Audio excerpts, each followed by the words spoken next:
Então, eu gostaria de começar aqui com um versículo bíblico que foi chave para minha conversão, que na verdade era algo que os meus avós sempre me diziam: Thaisa, só tem uma igreja, Thaisa, só tem uma fé, só tem um Deus, Deus só deixou uma Bíblia. Desculpa, desculpa aqui, gente. Só deixou uma Bíblia, uma igreja. Então, eu vou começar com Efésios 4, versículo 4. Há um só corpo e um só espírito, assim como é uma só a esperança da vossa vocação, da esperança da vossa vocação, a que fostes chamados. Há um só Senhor, uma só fé, um só batismo. Há um só Deus e Pai de todos, que está acima de todos, por meio de todos e em todos. Por que eu comecei com esse versículo? Porque, como eu disse, né? Eu cresci ouvindo meus avós falando isso, mas eu achava que era coisa de gente velha, né? Isso até fala no meu testemunho. Eu não dava ouvidos. E eu, inclusive, eu falava para eles: vó, se vocês não se converterem, vocês vão para o inferno, vocês têm que sair do catolicismo. Vocês vão ver quando a gente chegar no céu quem que tá certo. Eu falava isso. Eu falava: vocês vão ver quem que tá certo. Vocês têm que se converter. E ela: não, Thaisa, Deus só deixou uma igreja e é essa. E tá, né? E o tempo passou. E eu segui minha vida. Porém, eu sempre busquei a verdade. Sempre, sempre, sempre. É algo que estava dentro de mim.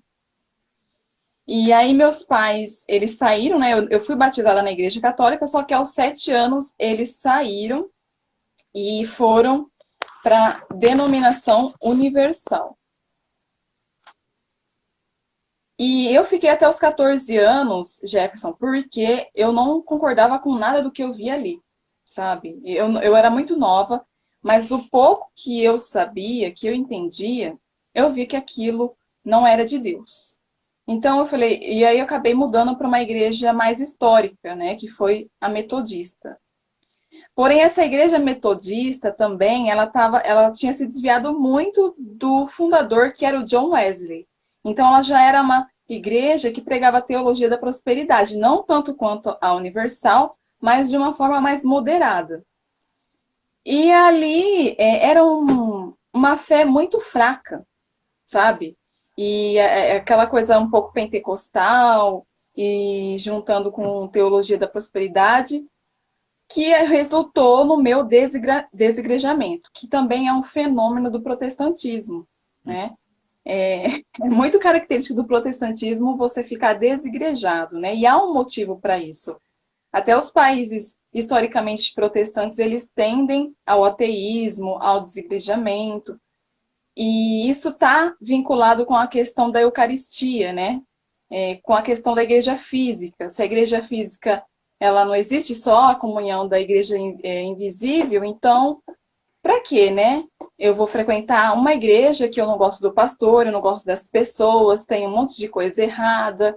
Então eu vou e fico de casa assistindo meus cultos online, escolho a pregação e o pastor que eu mais gosto e tá tudo certo, né? Bem... E aí, e eu fiquei assim 5 anos, porque eu tava cansada daquele protestantismo ralé, sabe? E eu não aguentava, mas eu falei assim, eu não vou mais. Eu vou só ser igreja online. E a ceia? Aí tu fala, mas e a ceia? Então, mas a ceia é um memorial, né? Se é um memorial, eu penso lá, tá tudo certo. Não preciso nem estar lá, porque é simbólico. Então, não tem sentido realmente você fazer parte de um corpo físico. Se a igreja física ela não existe, ela é apenas um corpo espiritual. A ceia é simbólica, também é memorial. Então, até um filme você vê na ceia, assim, dá na mesma, né? Então, eu fiquei assim durante 5 anos. E também eu acabei caindo no mundo, sabe? Eu me desviei totalmente da fé. Porque o desigrejamento, ele também acaba te levando, né? Te afastando de Deus. E isso acabou acontecendo também. E aí eu fiquei muito doente, né? Várias coisas aconteceram na minha vida nesse tempo que eu fiquei fora, né? Desigrejada. E eu falei assim, não, eu preciso voltar para alguma igreja. Só que eu falei assim, eu não vou mais nessas igrejas de 100 anos. Eu falei assim, eu vou procurar uma igreja que seja histórica, né, uma igreja protestante histórica e tal, e tem que ser ou presbiteriana ou batista. Por fim, eu acabei ficando na batista, porque eu já tinha alguns amigos em comum, e eu fiquei ali. E essa batista é uma igreja batista reformada, né? Então, a linha teológica é calvinista. E logo quando eu entrei, já no mesmo ano, eles comemoraram os 500 anos da Reforma Protestante.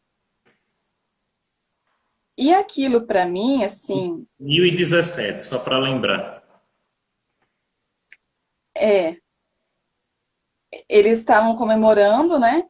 E aquilo para mim, assim, foi a gota d'água.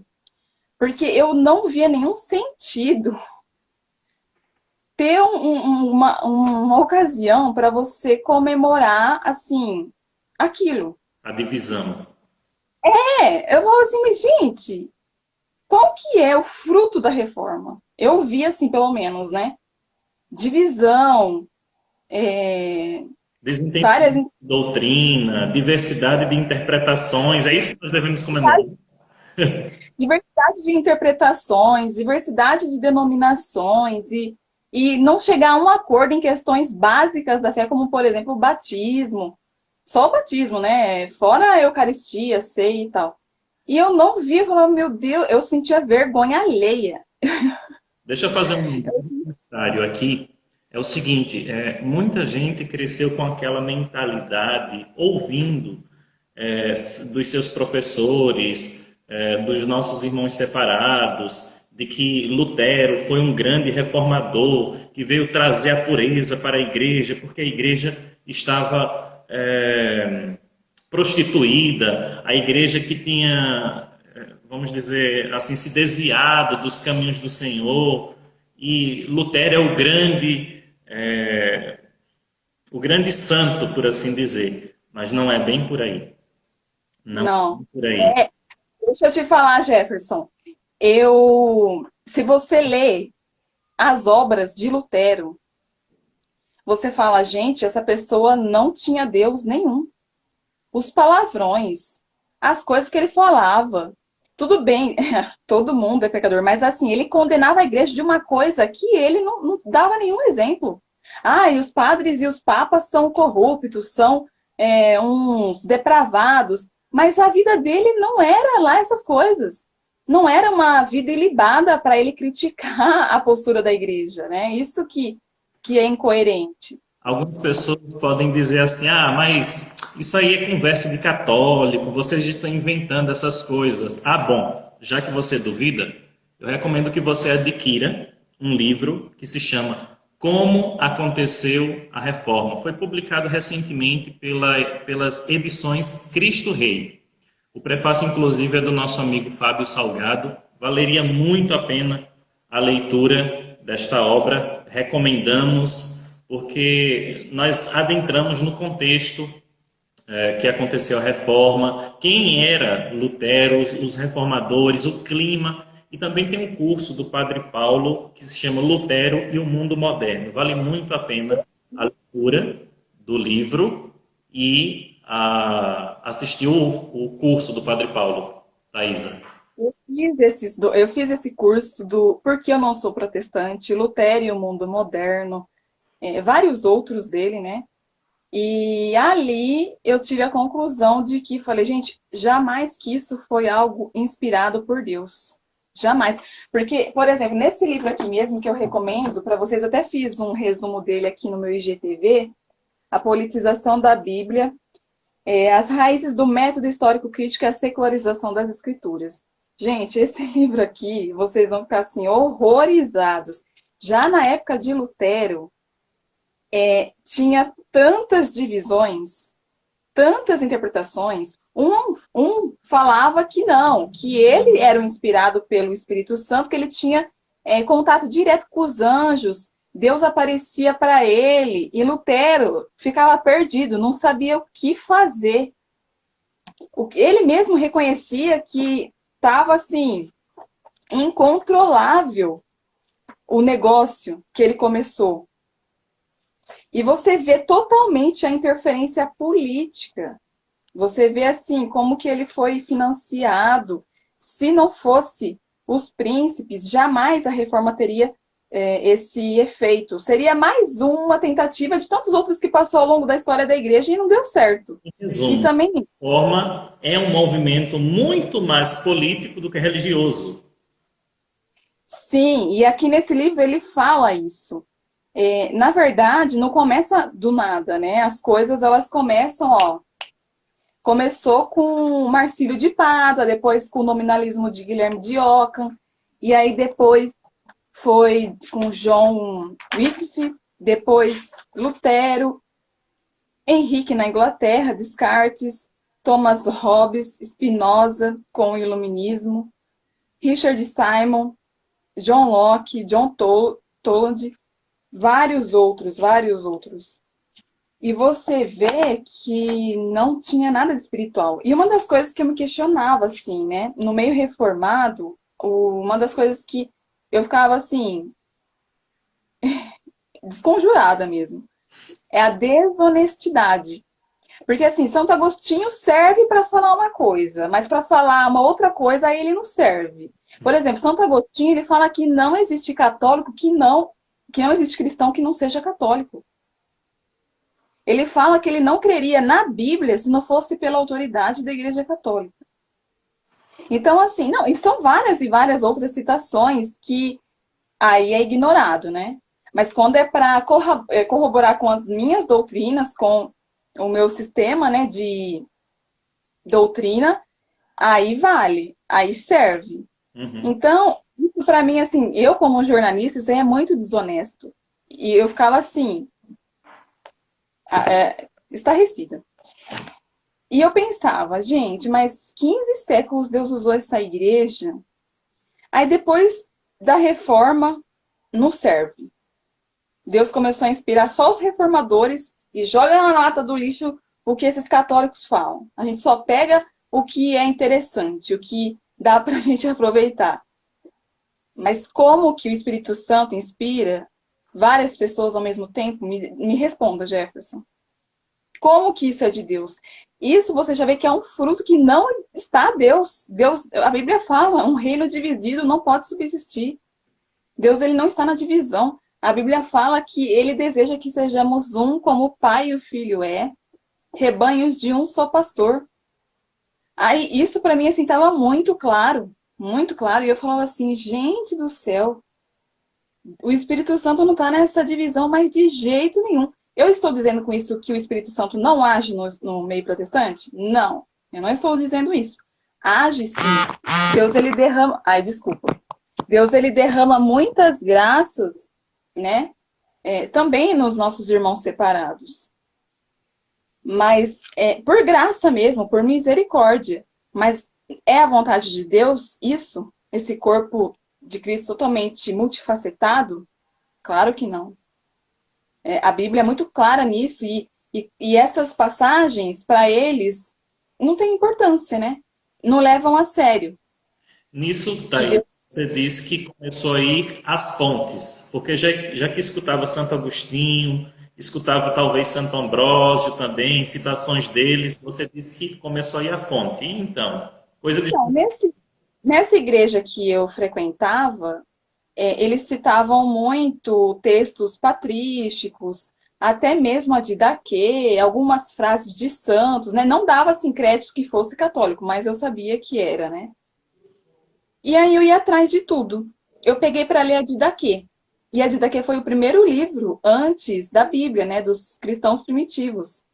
Gente, quando eu li aquilo, já estava tudo lá. Batismo infantil, domingo como dia do Senhor, Eucaristia, confissão, unção dos enfermos. E eu falei assim, meu Deus do céu, a igreja primitiva era católica. E não tinha nem a Bíblia, entendeu?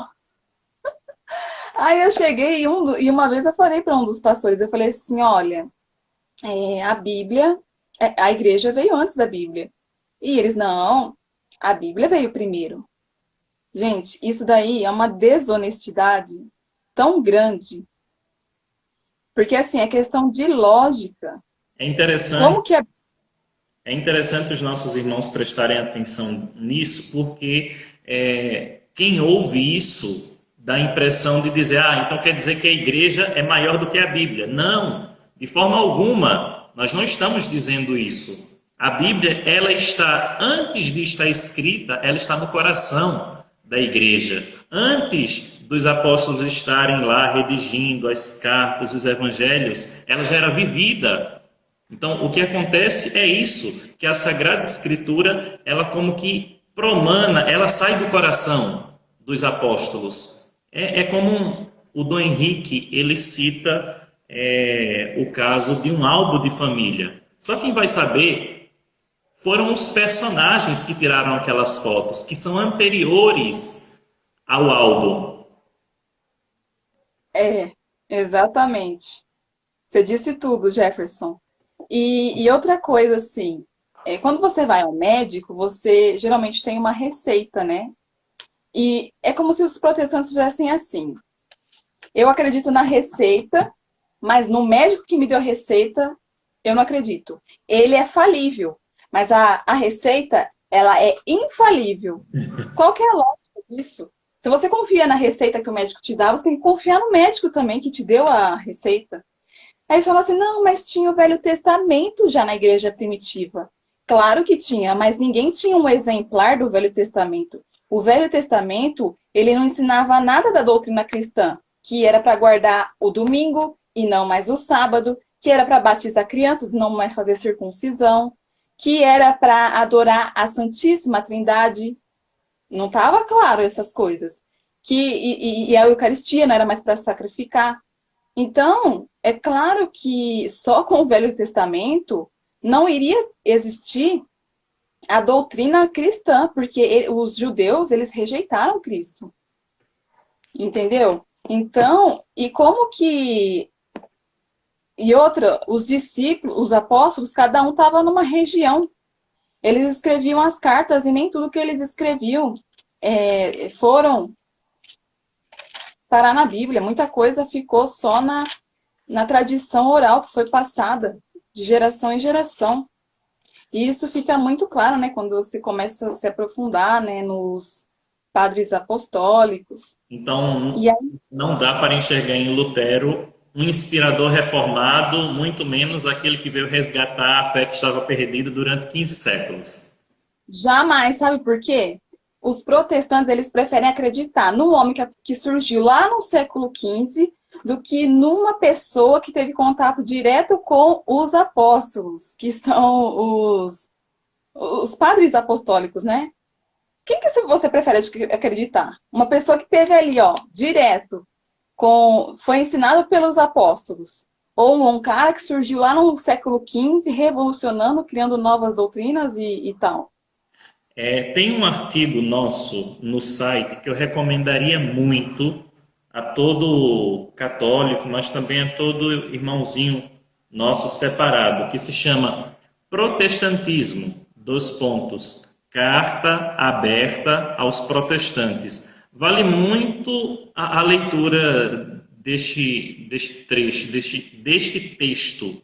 Ele assim é fantástico, porque não tem como você escapar de toda a lógica da coerência de imaginar que uma pessoa que surge no século XVI, ela é o grande herói que vai reformar todas as coisas, que vai trazer a igreja primitiva, que vai entender toda a escritura só agora, né? Então valeria muito a pena você que nos assiste, depois busca lá no site Protestantismo, Carta aberta aos protestantes. Thaisa? Sim. É interessante. Pode falar. Eu vou citar aqui, gente, uma coisa, eu não sei se todos os protestantes sabem disso, né? Mas Lutero, ele recomendava que uma mulher casada com um homem impotente deveria ter a liberdade de divorciar-se ou, com o consentimento do marido, deveria realizar o coito com outro homem ou o irmão do marido. mantendo esse casamento em segredo e atribuindo os filhos ao pai putativo. E ele tinha base bíblica, falava que no Velho Testamento existia poligamia. Mas isso só era permitido para os príncipes, entendeu? Para o pessoal ali do... O povo, não. Só eram os príncipes que queriam, né? Principalmente Henrique, né? Ele deu esse conselho para Henrique que ele tomasse uma outra esposa de acordo com o exemplo dos patriarcas. Thaisa, Que tinham muitas esposas mesmo antes da lei. Mas não é certo que ele exclua a Catarina, a primeira esposa de Henrique, e da família real. Então, ele deu uma carta de permissão para Henrique possuir uma outra esposa. Então, gente, isso daqui não é nada. Se vocês fossem aprofundar, vocês vão ficar escandalizados. E muita gente fala assim, não, a gente sabe que Lutero e os reformadores não eram lá essas coisas, né? Não eram pessoas santas. O importante é o legado deles, né? Muita gente fala isso, né? Que não importa a conduta deles. Gente, se eles criticavam os padres e os papas pela devassidão, então eles deveriam ser, né, um exemplo, né? E outra, será que o legado deles é verdadeiro? Será que o legado deles é de acordo com a igreja primitiva? Você vai ver que não. Thaisa, e nessa descoberta toda da figura de Lutero, depois que você assistiu o curso Por que Não Sou Protestante, o curso Lutero e o Mundo Moderno, pensava na possibilidade de se tornar católica? Sim. Então, foi assim, Jefferson, a princípio, era uma decepção. Nossa, era uma dor. Porque cada vez que eu me aprofundava, eu via que eu estava do lado errado da história. E eu falava assim, meu Deus, não é possível, eu não vou aguentar esse baque. E tipo assim, mais uma vez eu fui enganada, sabe? E cada vez que eu me aprofundava, eu ia vendo. Mas muita coisa eu fazia vista grossa. E o Espírito Santo me incomodava. Vai, pesquisa. Mas como eu sempre quis a verdade, gente, a verdade acima de tudo. Não importa se você vai perder status, se você vai perder amigos, você vai prestar contas com Deus. A partir do momento que você toma consciência, você não é mais cúmplice, você não é mais vítima, você é cúmplice. Você vai ser indesculpável perante Deus. Então, eu prefiro a pior verdade do que a melhor mentira. Eu sempre fui dessas. E nessa Então, da Bíblia, da tradição, da história dos santos, chegou algum momento que você disse assim, meu Deus, eu vou ter que tomar uma decisão totalmente diferente na minha vida? sim. Foi desse jeito. Porque eu lia a vida dos santos e eu falava assim, gente, como que Deus usou essa igreja só durante 15 séculos? Olha a vida dessas pessoas. Não tem isso no protestantismo. Você vê, assim, vidas piedosas, tal, mas como os santos, vida sobrenatural, radicalidade mesmo, você não vê. E eu falo assim, como que Deus só usou eles, aí depois ele deixou de usar essa igreja, ela se desviou para usar várias pessoas que divergem entre si, não entrava na minha cabeça. Então, os 3 pilares da minha conversão, unidade, autoridade e eucaristia. A unidade, eu vi assim, o Espírito Santo não está, em hipótese alguma, inspirando todas essas pessoas ao mesmo tempo. Deus não está, isso já era claro para mim. Pelos frutos você conhece a árvore. E os frutos do protestantismo é divisão. Entendeu? Então, Deus não está nisso. A autoridade. Eu entendi a autoridade da igreja. Né? Ela teve autoridade, porque primeiro ela que nos deu a Bíblia e falou, toma, essa é a palavra de Deus. Essa é a regra de fé. Lembrando que nós temos hoje a Bíblia bonitinha, né? Encapada, com todos os livros. Não, com zíper e tudo, né? Tudo. Mas. Até aqui, ó, do braço. E sabe o que eles esquecem? que foi durante mais de 1.500 anos a igreja carregando a Bíblia, ó, só na mão ali, ó, fazendo cópias e mais cópias, anos e anos para deixar uma Bíblia pronta. E, e selecionar os livros, 3 séculos, mais de 3 séculos de debate para definir quais livros iriam entrar na Bíblia, quais eram inspirados ou não, né? E isso ninguém lembra, né? Isso parece que cai assim, ó. Jefferson, quando caiu na minha ficha, que foi a igreja que me deu a Bíblia, foi assim, outro baque. Porque como protestante eu nunca tinha questionado isso. Eu nunca pensei nisso, sei lá, protestante me parece que acha que a Bíblia só, sei lá, na livraria, assim, já está pronta, caiu do céu. É essa a impressão que tem. Que ela ficou assim, prontinha.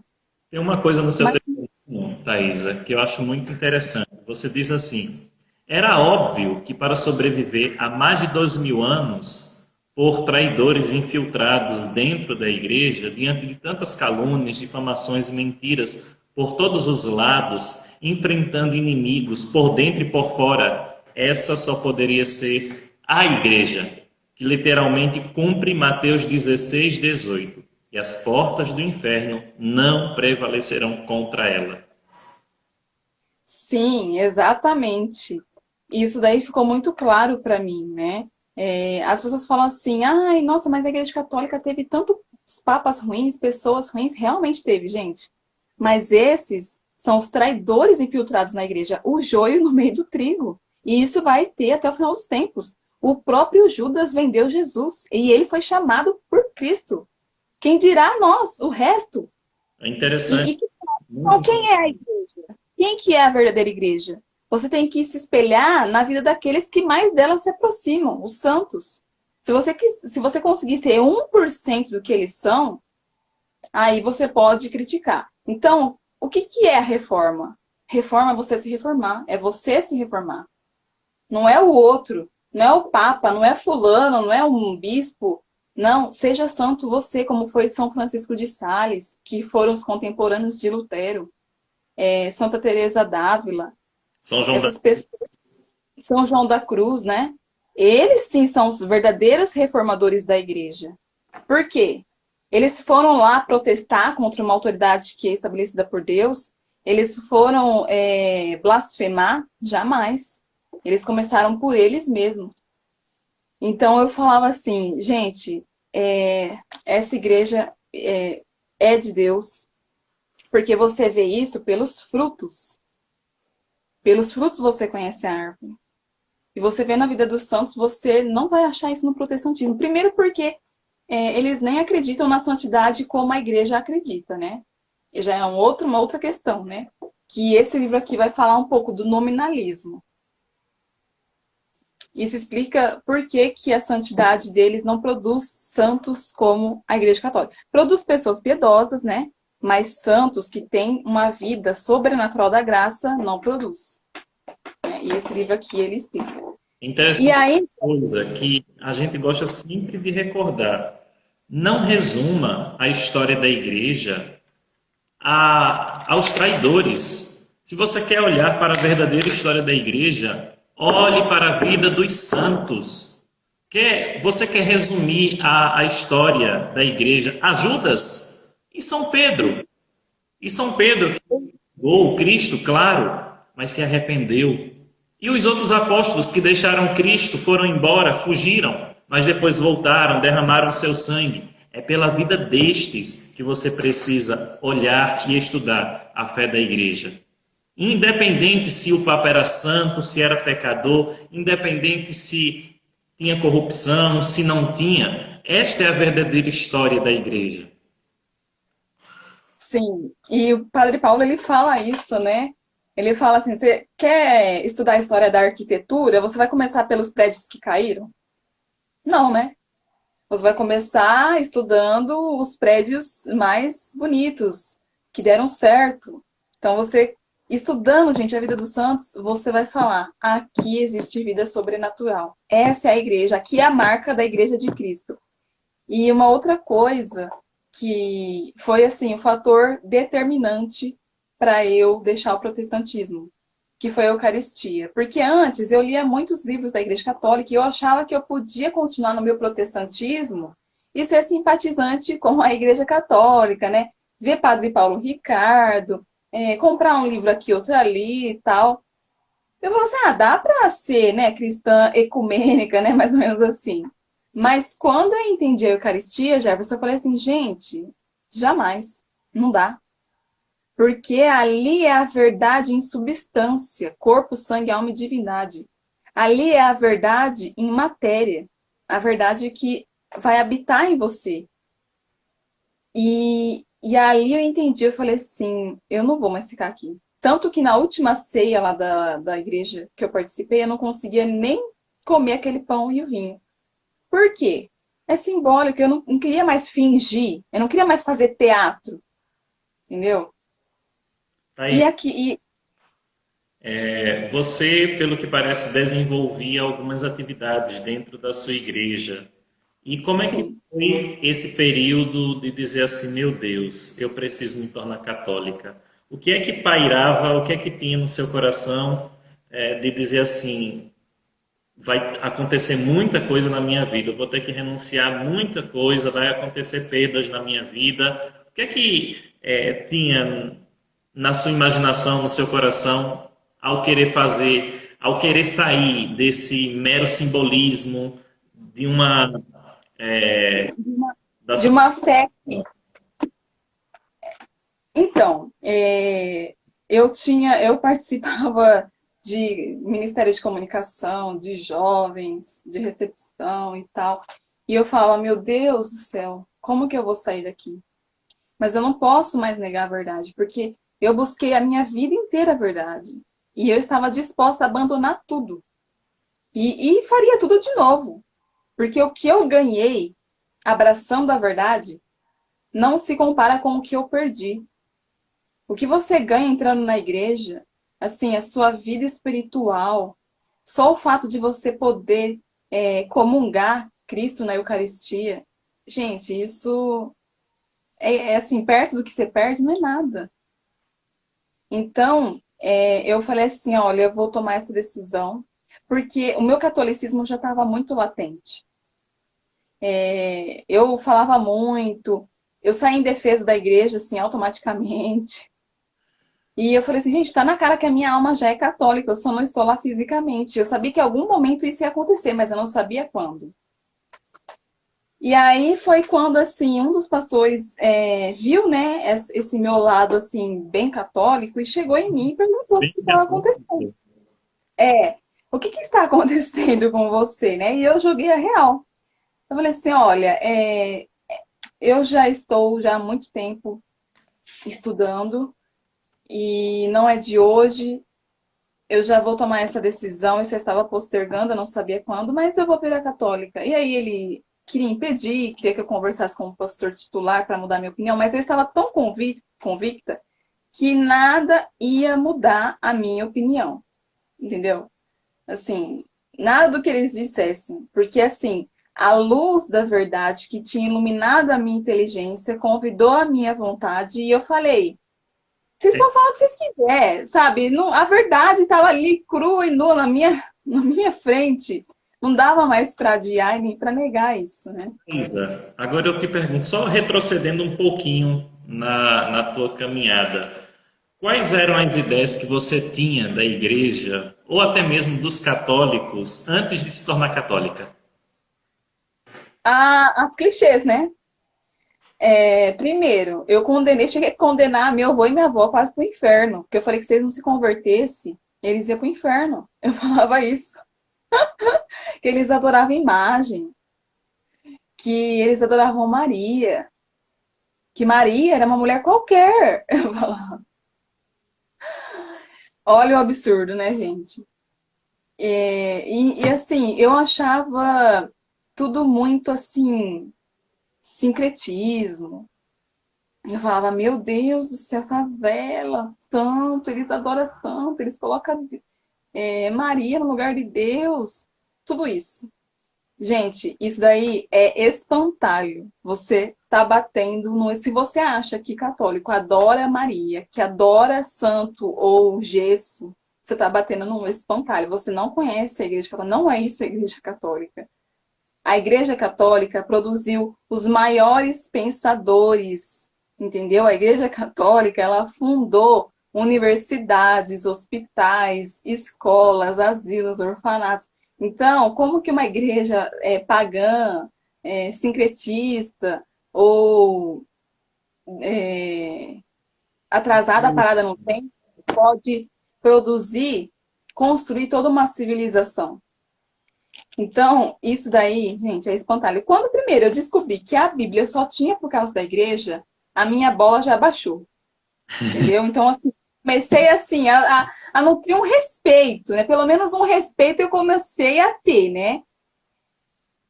Aí depois, Jefferson, Chesterton que fala, né?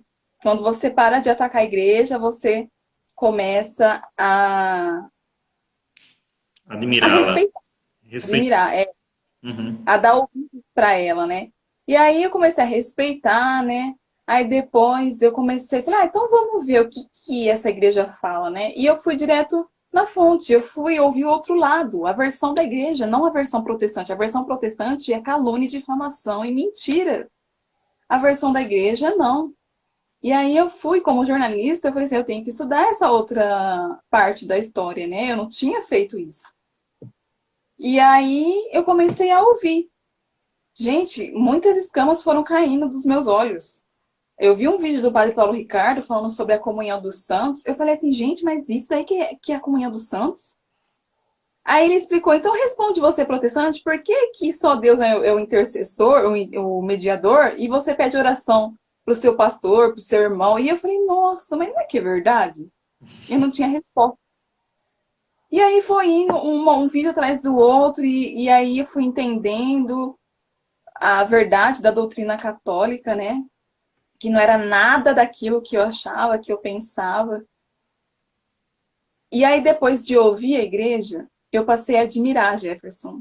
Era uma admiração que era natural. Eu via a vida dos santos, eu via a história da igreja e eu falava, meu Deus, eu quero fazer parte disso. Eu quero estar com eles, eu quero estar com a minha família, a igreja triunfante, a igreja militante. Eu quero me unir ao corpo físico de Cristo, porque existe físico e invisível, né? E aí eu falei assim, quando eu entendi a Eucaristia, que eu falei, a verdade que eu tanto procurei está lá, em matéria, fisicamente, a cada Eucaristia. A presença de Cristo não foi só lá 2000 anos, não. Ela continua presente na história ao longo da igreja. Você não precisa encontrar só Cristo a partir de uma leitura subjetiva, a partir dos evangelistas. Você encontra Cristo aqui, sim, mas você pode encontrar Ele no sacramento. Você pode se alimentar do seu corpo, do seu sangue. Gente, não tem nada que pague isso, assim. Deus não poderia ter deixado algo mais precioso do que dar a si mesmo, do que dar a sua carne. Ele não deixou Bíblia, gente. Ele deixou a si mesmo. Então, muitas pessoas falam assim, Deus deixou a Bíblia. Não, Jesus não escreveu nenhuma Bíblia. E nem todos os apóstolos escreveram. Não estamos dizendo com isso que a Bíblia não é importante, ela é sagrada para nós. É um dogma que a Bíblia ela é infalível. Ela deve ser tida por nós como palavra de Deus. Isso daí não é coisa de protestante, não. É um dogma. Todo católico tem que crer nisso. Tanto é que a primeira parte da missa, ela é toda dedicada à Sagrada Escritura. Então, no domingo, por exemplo, nós temos a primeira leitura, nós temos o Salmo, nós temos a segunda leitura e depois nós temos o Evangelho. A primeira leitura, normalmente, do Antigo Testamento, apesar de nós estarmos no tempo pascal, nós estamos escutando as leituras dos Atos dos Apóstolos, mas normalmente é do Antigo Testamento. Em seguida, nós temos um salmo, que é uma resposta à primeira leitura. Em seguida, nós temos o Novo Testamento, uma leitura do Novo Testamento. E depois nós temos o Evangelho. Então, como assim que os católicos eles não leem a Bíblia? Eles podem não ler lá na casa deles, que é uma coisa terrível. Mas, dentro da missa, Nós escutamos, Isso. nós lemos, nós acompanhamos as leituras ali que estão sendo proclamadas. E sim, a gente lê 4 passagens bíblicas. Isso não tem no protestantismo. A gente lê 4 passagens. E eu falava, gente, mas eu achava que católico não lia a Bíblia quando eu fui à missa. Eu falei, gente, mas 4 passagens? E assim, eu fiquei assim, muito surpresa. E outra, a fé vem pelo ouvido e não pela leitura. Por isso que a igreja se manteve sem uma Bíblia física para cada fiel. Porque era só no ouvir. E é isso que a Bíblia diz. Entendeu? E E hoje, as minhas ovelhas ouvirão a minha voz. A fé, como diz São Paulo, e a Thaisa bem repetiu, a fé vem pelos ouvidos. só que se você frequentar a missa diariamente, em 3 anos, né? Você vai ler a Bíblia inteira, completa. E sem contar, né, gente, que a Bíblia protestante ela é desfalcada, né? Eles retiraram os 7 livros, infelizmente. Não sei como que uma pessoa tem a capacidade a presunção de achar que pode tirar livros da Bíblia, né?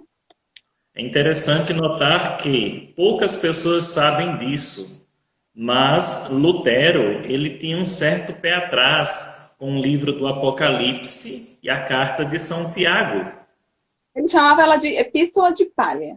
E Apocalipse, aqui nesse livro, fala, para ele, devia ser descartada, que não servia para nada também.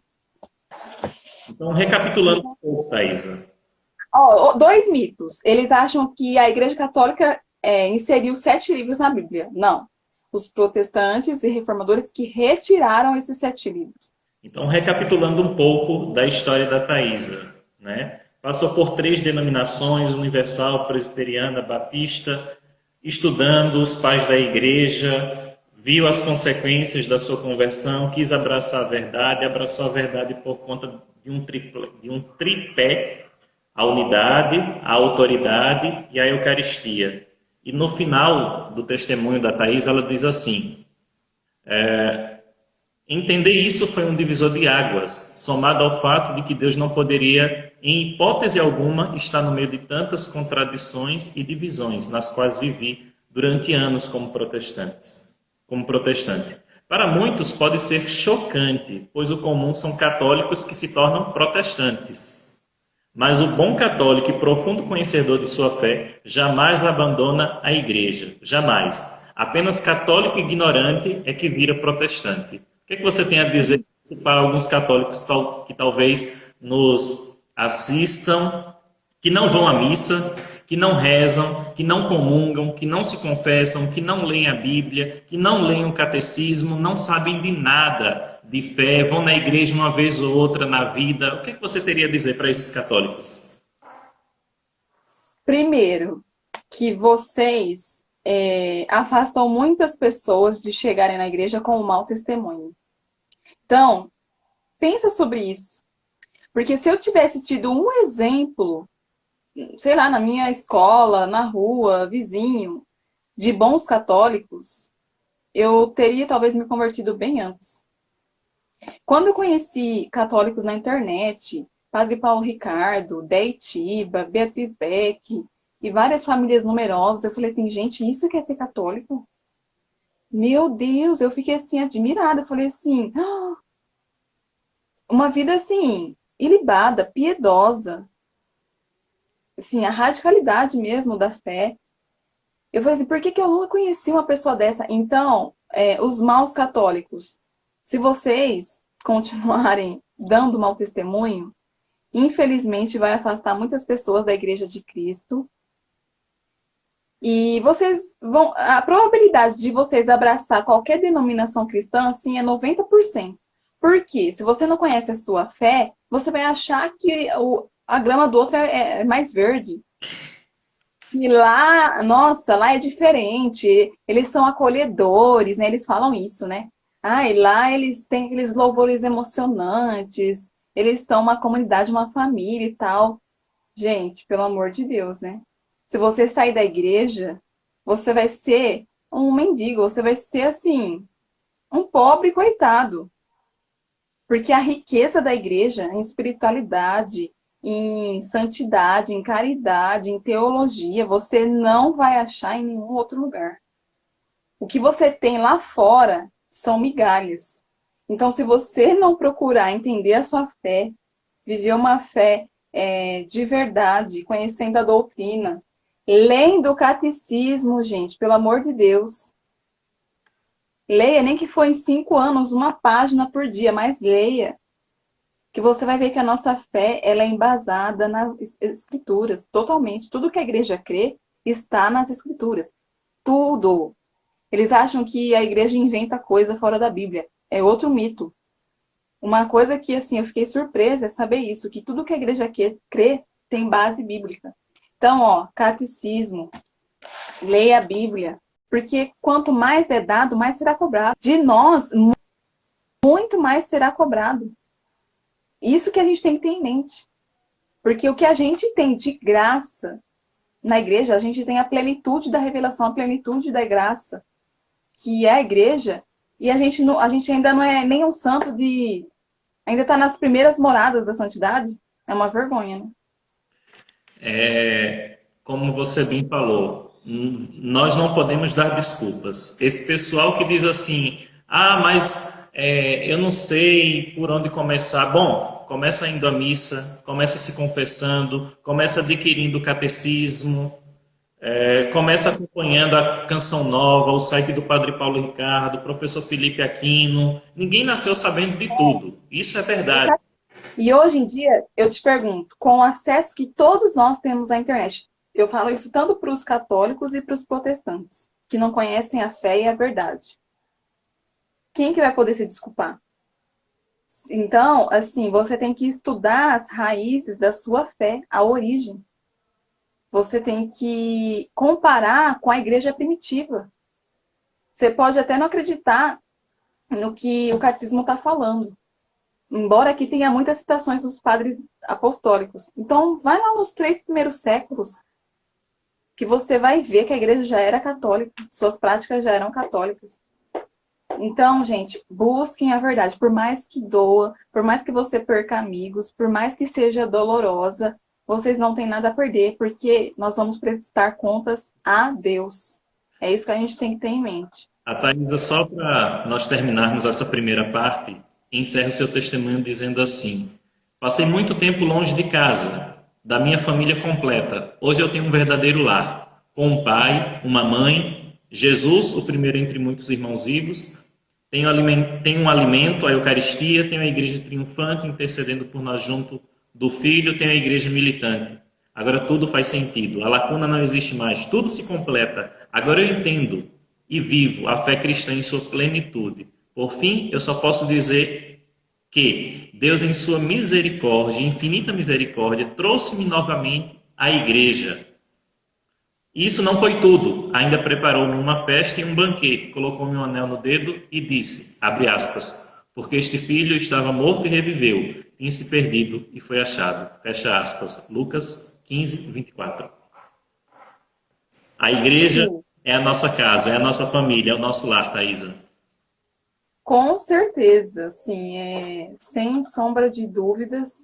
Chesterton fala isso, né? Tem até um livro aqui que ele tem uma citação que ele fala isso, depois eu posso pegar aqui.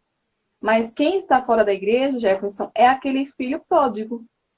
Todo mundo que está fora da igreja católica é aquele filho pródigo, que vai em busca aí de migalhas que os outros lugares não são capazes de dar. Você vai ficar faminto. Só na casa do seu pai, que é a igreja, que a gente vai ter a comunhão completa, a fé completa. A fé que vem dos apóstolos, gente. A fé recebida diretamente de Cristo, passada aos apóstolos e permanece intacta até hoje.